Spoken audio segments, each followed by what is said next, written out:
Good afternoon, everybody, particularly students. It's great to be amongst you all because I always believe that student life is the best period of anyone's overall life. And to get an opportunity to come back to any institution actually gives me immense pleasure and energy. And that always gives me the opportunity to actually remember my student days because I always believe that student life is the best period, and you must actually enjoy each and every moment of being in this great institution of Meri College.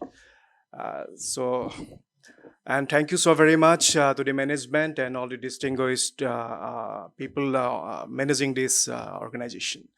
So, basically, my expertise or area of focus is geopolitics and geopolitical power plays, and its extension is India's foreign policy priorities.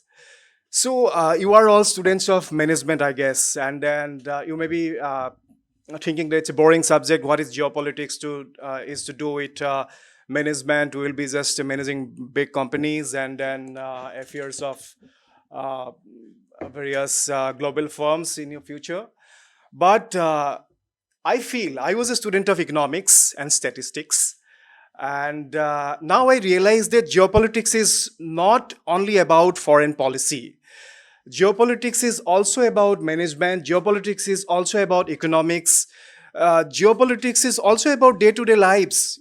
I mean, as somebody from you will be handling a very big corporate giant, and then you will be always looking at economics data. I mean, what is the growth percentage of India, what is the growth percentage of China, what is the growth percentage, economic growth percentage of the neighboring countries. But what are the factors that actually determine economic growth, right? So Central Asia. Why Central Asia is important in the context of geopolitics for us? Because to drive India's economic growth, we rely on many countries. And Central Asian region is one of the very, very important regions of the globe because Central Asia is a storehouse of hydrocarbons. So hydrocarbons meaning energy. For any economy, for any big economy like India to sustain its growth rate, its growth momentum, we need fuel. What is the fuel to build on our economic success story? It is energy. So in India's context, energy procurement of energy is very, very important. Why India is now a very talked about country in the globe? Because we are maintaining a sustained economic growth ranging from 6 to 8% in the last 1.5 decades. That's why everybody is talking about India growth story. Look at India. And now our target is to become the third largest economy in the world in the next 5 years. That's a very, very ambitious goal. And to just fulfill, to achieve that goal, we need energy, right? And Central Asia is a storehouse of energy. We are procuring LNG, liquefied natural gas, the other hydrocarbons. We are procuring, petroleum products from Central Asia. So that way, Central Asia is very, very important. And when you are studying about management, I mean, this is related to economic growth. This is related to success of various companies that you will be working on, right? And to drive domestic growth, to drive a sustained momentum of economic progress, we need energy. And that way, I think geopolitics also is important for whatever you read or whatever you're going to do in the future. So I'm just linking it with the subject of your, preferences. So that way, I think you must also follow geopolitical developments and geopolitical power plays, big power competitions that we are witnessing in various parts of the region, and the kind of conflicts that now we are witnessing, the Ukraine-Russia conflict, the current conflict in the Gaza Strip between Hamas militants and Israel. These are also part of geopolitical power play. Various big powers are, are actors in the theater of geopolitics, And India has also now emerged as a very, very important kind of player in the global geopolitical arena. Now, again, coming back to Central Asia, definitely, we had a very, very strong relationship with the erstwhile USSR. But after disintegration of USSR, definitely we are having a very close relations with Russia. But the five Central Asian countries, they were also very, very important for us. In 2015 July, Prime Minister Narendra Modi, he paid a very, very important visit to these five Central Asian countries. And many foreign policy experts believe that his visit actually laid the foundation for a stronger India-Central Asia relationship for the next few decades. And now we are witnessing rapid economic engagement between India and Central Asian countries. We are witnessing rapid security and defense collaborations between India and Central Asian countries. We are witnessing rapid energy cooperation between India and Central Asian countries. I'm not going to the specifics of the cooperation in each and every field, but when Prime Minister Modi actually came out with a neighborhood first policy, you must have heard about neighborhood first policy. This is about, in fact, preferring to deepen your cooperation with your neighboring countries. Like, we have neighbors like Bangladesh, we have neighbors like Myanmar, Bhutan, Maldives, Sri Lanka. These are very, very important countries for India. For India to emerge as a regional power, our equations with these countries are very important. And in the part of the policy, the government also said that West Asia is also part of our extended neighborhood. Meaning that, in fact, beyond these countries of the region, the Middle East or West Asia is also very crucial for us, because Middle East is home to around 8 million Indians, and Prime Minister Modi just returned from a very, very successful visit of United Arab Emirates and Qatar. And third important component of the neighborhood first policy was our relationship with Central Asia. Prime Minister Modi himself described Central Asia as our extended neighborhood, meaning that Central Asia is very, very crucial for us. And that is the policy we have been pursuing since his famous visit to the Central Asian countries in 2015. And now we have witnessed a rapid upswing in our overall ties. That way, what I'm trying to explain is that, in fact, Central Asia is a kind of subject that you must focus on while focusing on your areas of expertise in studying management. So now Central Asia, why Central Asia is important? Because we have civilizational links also with Central Asia. We have cultural links also with Central Asia. I was talking to the CDA of Tajikistan, and I fondly remember that in the capital city, Dushanbe, I had kahwa. Kahwa is like Kashmiri tea, the way kahwa is prepared in Srinagar or in Jammu, the utensil and an overall process, I had gone inside the restaurant and I saw the same thing. So this is cultural connect. In Russia, any part of Russia, if you travel, you will feel, you will see that it is very evident that Amitabh Bachchan is a superstar in each and every part of Russia. In Tajikistan also, they talked about Raj Kapoor.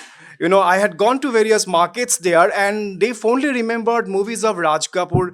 They fondly remembered movies of, Amitabh Bachchan. Shah Rukh Khan is a very popular figure. If you go to any European country, you will not feel at home. You will feel that, okay, it's a beautiful country. France is wonderful, one of the grandest of the cities in the world. If you go to Berlin, if you go to any other European cities, definitely you will be mesmerized by the architecture, but the cultural component, the feeling of being at home will be missing. But if you go to any Central Asian countries, or for that matter to Russia, you will feel at home. You will feel, wow, this is amazing. In fact, they are having our tea, they are having kind of our food. So that way, the cultural connect, the trade connect. I mean, there is a strong trading route between Central Asian countries and India long back. Now we are also trying to revive that connect, and the number of Central Asian countries, Iran, India, we are also a very strong stakeholder in the international north-south corridor. It is a kind of 2,000-kilometer long route. I mean, that route will actually, once it is fully activated, it will enhance our trade, enhance our cultural linkages, and it will overall, bring people of both Central Asia and India closer to each other. The Indian government and the governments of various Central Asian countries are working on that route, and we are also part of. The overall development of the Chabahar port in Iran. The Chabahar port, why I'm talking about is because it has emerged as a very, very important trading hub, So Pakistan has been denying India the land transit to Afghanistan. And Afghanistan is very, very also significant for India from the geopolitical calculations of New Delhi. And we already invested around USD 2 billion in Afghanistan, but unfortunately, after Kabul failed to Taliban's, we had some issues. Now again, we are trying to recapture our space in Afghanistan. And to build a very strong relationship with Afghanistan, the Chabahar port is very important because Pakistan is denying us the land transit to Afghanistan to reach out to Afghan people. In Iran, we are developing the Chabahar port. And Chabahar port is also an important kind of transit hub for the INSTC corridor. The INSTC corridor is being seen as a kind of project which will transform significantly the India-Central Asia relationship and also India's trade to Europe through Central Asia, So I think these are very fascinating aspects of geopolitics. And if you put some kind of attention, then you will also derive huge interest because I think trade, economics, management, geopolitics, foreign policy, these are part of the same coin, same kind of basket. And if you are not paying attention to what is happening in our trade relations with, for example, China, one of the biggest trading partner of India, or with European Union, it's a 27-member grouping of countries with whom we are having a very strong trade relations, or the kind of trade relations we are having with the Central Asian countries, then you will always miss the big picture. I mean, even if you are helming a company, but to have a big picture of what is happening, it is very necessary, I guess, to understand the nuances of geopolitics also. And that's why I think this is a very amazing subject that has been selected for this discussion.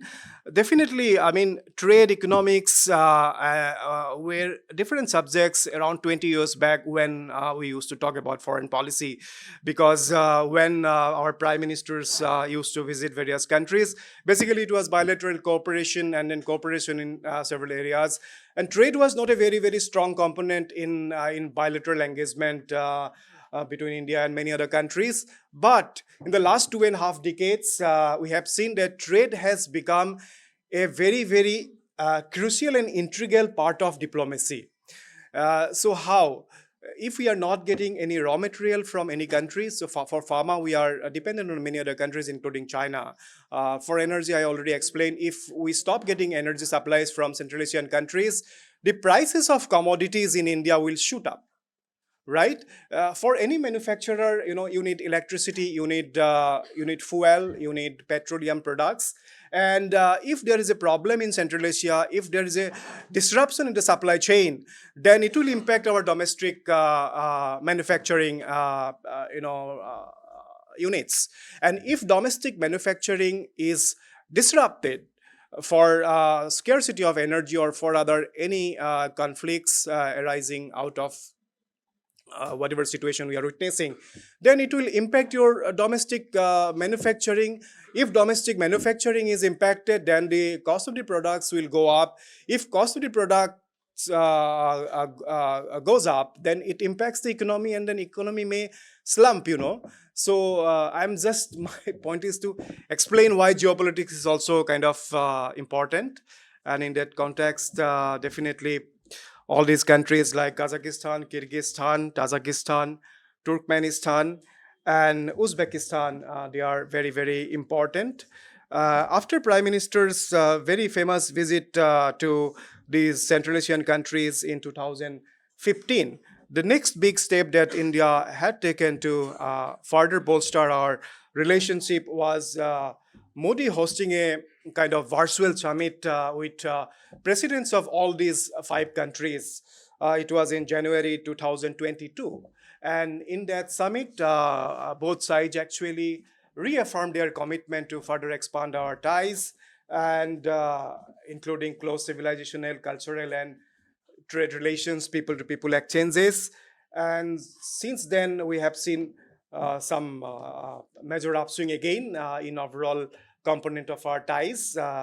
And the sectors now that were identified to further expansion of cooperation included infrastructure, agriculture, agricultural products, energy, space. Space industry is very important. Russia has been very, very strong in space, and then all the Central Asian countries are also have a very strong presence in the space domain. And now space is actually becoming a big area of business. I mean, various private companies are now actually sending their satellites to space. Space is now getting crowded, and I think the area of space is another area where India and Central Asian countries are looking at further expansion of cooperation, because it's a huge area. Jewelry is another area of cooperation, and plus uh, collaboration in food products. So a lot of food products are now, packaged products are now coming from Central Asian countries to Indian markets. If you go to big malls, you will see packaged products from Central Asian countries. And the meat products or packaged products that were highly costly, I mean, around 5-6 years back, now you are getting it in a very cheap rates. So and another aspect of our overall cooperation has been anti-terror collaboration. So terrorism has become a big challenge for us. We have been victim of cross-border terrorism from Pakistan for last 30 years. And when terrorism hits you, it impacts everything. Your economy is impacted. Your overall social growth is impacted. Your goals are, I mean, the time limit that you set for achieving your goals, that gets impacted. So that's why combating terrorism is also important in that sense. And I think both India and Central Asian countries are focusing significantly in combating terrorism. Because one aspect of this cooperation has been that our cooperation to not allow Afghan territory, the territories of Afghanistan to become a breeding ground for terrorist activities, because we know that Taliban is now ruling Afghanistan, and almost all these five Central Asian countries have borders with Afghanistan. So as they have borders with Afghanistan, to contain terrorism, to just get out of Afghanistan is very important. And that's why we are also bolstering our overall cooperation with the Central Asian countries, so that in fact our region is peaceful, safe, and stable. And peace and stability is very, very important for economic growth. So thank you so very much. I mean, there are so many other issues to discuss about Central Asia-India relationship. But as we have so many distinguished speakers here, I will conclude here. But I think as management student or students of economics and trade, you must keep an eye on developments relating to Central Asia, West Asia, and then overall geopolitical development, because as Prime Minister said, geopolitics is also domestic politics. That's why when India became the G20 president in December 2022, so government of India decided to hold around 200 G20 meetings across Indian cities, including in Arunachal, JNK, Ladakh. The message was that foreign policy or geopolitics is not only about not a subject of discussion among experts, but people of the country, the men on the streets should also understand what is geopolitics. And that's why we saw around 200 meetings we organized in various cities, towns, small cities in India. I just sincerely urge you to just keep an eye on the foreign policy developments. When you read Times of India or any other newspaper or news portal, just click on the foreign policy button online, or read the foreign policy page in the leading newspapers. It will expand your horizon, and if it expands your horizon, then you'll be able to see things from a practical perspective, that will help you to grow as a citizen, to grow as a professional, and whatever you do, I mean, I think it will be helpful to you. So thank you so very much, and it was great to be here. Thank you.